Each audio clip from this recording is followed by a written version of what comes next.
Karma: The Dark World was not on my radar for this year, but after hitting credits on it last night, I cannot believe I almost let this game pass me by. Maybe it was the title of the box art, which admittedly I don't think quite does justice to just how brimming with creativity the game actually is, but I was not expecting Karma to be one of the most impressively confident releases of 2025 so far. The first-person horror game from Shanghai-based dev team Pollard Studio throws players into a deeply twisted and creative alternate history. As the player character, Daniel McGovern, you work for Leviathan, a totalitarian company that acts as judge, jury, and executioner of the modern world. People in this society are expected to work, follow the propaganda, and avoid inconveniencing the companies in ways like, or, I don't know, having a terminal illness and being unable to come into the office. That kind of thing really sucks for productivity, I'll have you know. Should anyone step out of line as a member of the Thought Bureau, it's your job to delve into the memories of criminals and convict them of crimes and discover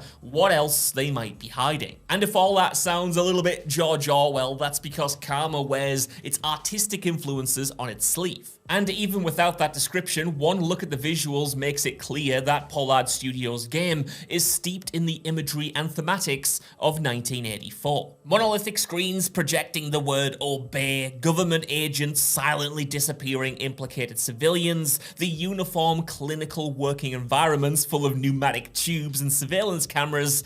Karma is not shy about its artistic inspirations. And that fondness for paying homage to the greats is one of Karma's most defining features, but also one of its biggest potential drawbacks. That's because the riffing extends far beyond just Orwell. The developers have already been open about their adoration of kitsch creatives like David Lynch, Hideo Kojima, and Sam Lake, even name-dropping some of them directly in promotional tweets and marketing. The work of the first two directors in particular is woven into the DNA of the game narratively and aesthetically. With Kojima, it comes in the form of the game's commitment to a labyrinthine sci-fi plot packed with twists and subverted expectations. There's also the imagery as well, with the focus on an ominous, mysterious black goo evoking memories of Death Stranding, all the emphasis on a bloody tape recorder to reveal key information, echoing the infamous Man Who Sold the World sequence in Metal Gear Solid 5. With Lynch, narratively, the inspiration seems to come with the game's focus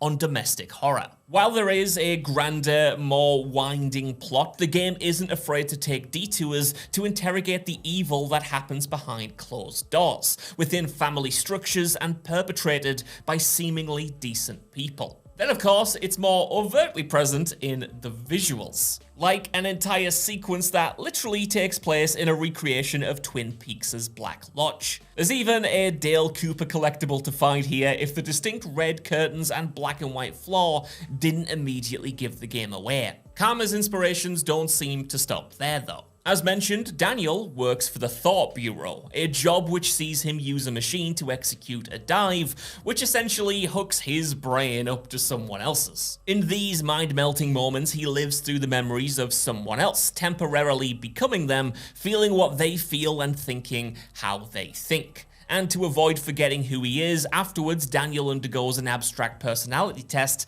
to make sure he's still fit to operate following each dive. Narratively and aesthetically, it doesn't take much for this element of the plot to remind you of Brandon Cronenberg's excellent Possessor from a few years ago. Now, all of this remixing and loving referencing could have been an issue in a lesser game. If it wasn't good on its own terms, all it would be doing is reminding you of other better media that you love more than this. Fortunately though, Karma ends up serving as a loving send-up for horror fans, being chock full of Easter eggs, while also delivering an original story that blends all of its influences together in a way that surprisingly feels cohesive and, at the end of the day, entirely its own thing. And part of that comes down to the freedom that the game enjoys structurally. As you spend most of the game inside someone's head, the logic of the real world isn't something the developers have to worry all that much about to the game's benefit. Instead, the devs are able to go mad with the level design, moving players through noir city streets to vast alien liminal spaces all in the span of a couple of minutes.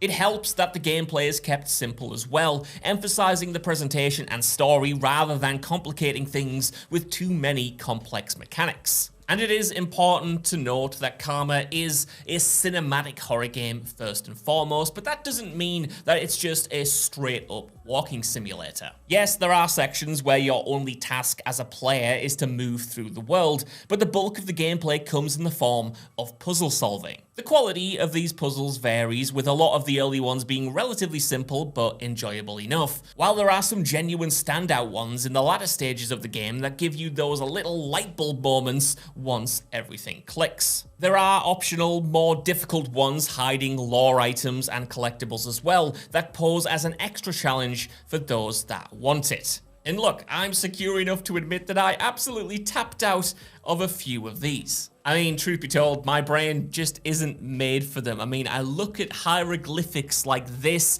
and I want to start crying. Interestingly, Karma's approach to horror is more concerned with creating an oppressive world and thick atmosphere for the player rather than conventional scares or jumps. But that's not to say there aren't sequences that would fit right at home in other titles in the genre. You have the moments where you're running from a monster, or scripted sections where you're forced to keep out of its line of sight, and even a couple of boss battle-like encounters in the back half of the game. This design variation does well to keep things entertaining and the pacing tight, but sometimes does highlight that when it comes to horror games anyway, less gameplay complexity can actually sometimes make for a more compelling experience. That's because when the game does require the player to get a little bit more active and engaged, it can lead to some friction that isn't always to the benefit of the game. One memorable segment, for instance, sees you using a camera to peer into a corrupted otherworld to identify demonic eye growths and then destroy them with the flash. It's a fun sequence, but when the mechanic returns for a boss battle, it ends up hindering the overall effectiveness of the terror. And it's a shame because the ingredients are all there. The monster is well designed, the sound design and voice performance is hair-raising, and the first jump scare that kicks everything off is easily one of the best in the game. But as you die to this boss over and over again, figuring out what you need to do, the effectiveness of that scene is just lessened. Admittedly, it's a rare stumbling block in an experience that otherwise has such a firm grasp over how to manipulate the player into having a scarily good time, but it is a stumbling block nonetheless. Still, you have to respect the ambition. And that's because away from these more familiar methods of play, Karma has a few surprises up its sleeve and is able to veer from the first-person perspective and even human perspective to instead craft more esoteric gameplay sequences. Just when you're getting comfortable thinking you've seen everything the game has to offer, you might find yourself in a stark black and white computer program controlling an abstract cube or something as equally left field as that. These sequences make for memorable and impressive shifts in style, something not uncommon in the cutscene direction and level design, as I've already mentioned, but it ensures that this variety is as much a part of the gameplay as it is the visuals. And this element of surprise is easily one of Karma's greatest strengths. When it comes to the story, things are a little bit more complicated though. There are layers and layers of mysteries to peel back, locked away memories that recontextualize past events, multiple character perspectives that each have their own uniquely fractured grasps on reality, and even purely interpretational sequences that seem to have no right or wrong answer. In a word, it's kind of confusing. And while that might leave some players disappointed by the time that they hit credits, it does for the most part come together to deliver a really satisfying conclusion. And a powerful through line between all of these different stories is the theme of agency. Whether it's concerning control from the state, family, or your own mind, everyone good and bad in the game seems to operate within this thematic space, all defined by their attempts to achieve personal freedom and often their eventual failures to do so. I mean, hey, this is a dystopia after all. What were you expecting? This theme often manifests in the game's commentary on work and modern employment culture as well. The message is nothing new, really. I mean, it's the same kind of commentary that you'd find in 1984 or Brazil or many a cyberpunk alternate future, but it is delivered effectively and, most importantly, with a sharp edge here. Whether that's through affecting metaphorical imagery, satirical memos written from cold, unseen office managers, or resonant character monologues, there is a lot of relatable and rich commentary to be found within Karma's extremely otherworldly setting. This kind of commentary is able to not feel hollow thanks to the committed voice performers as well, all of which are able to deliver the high-intensity emotional range required by the script's melodrama. All told then, Karma the Dark World is a real rough gem of a game. Its esoteric, convoluted story and reverence for its influences might make it a hard sell for some, but I can't pretend I wasn't blown away by it, flaws and all. Right from the opening section when Daniel pulls those gnarly tubes from his arm, it's clear that this is one for the freaks, it's one for the sickos out there. And hey, I'm all for it.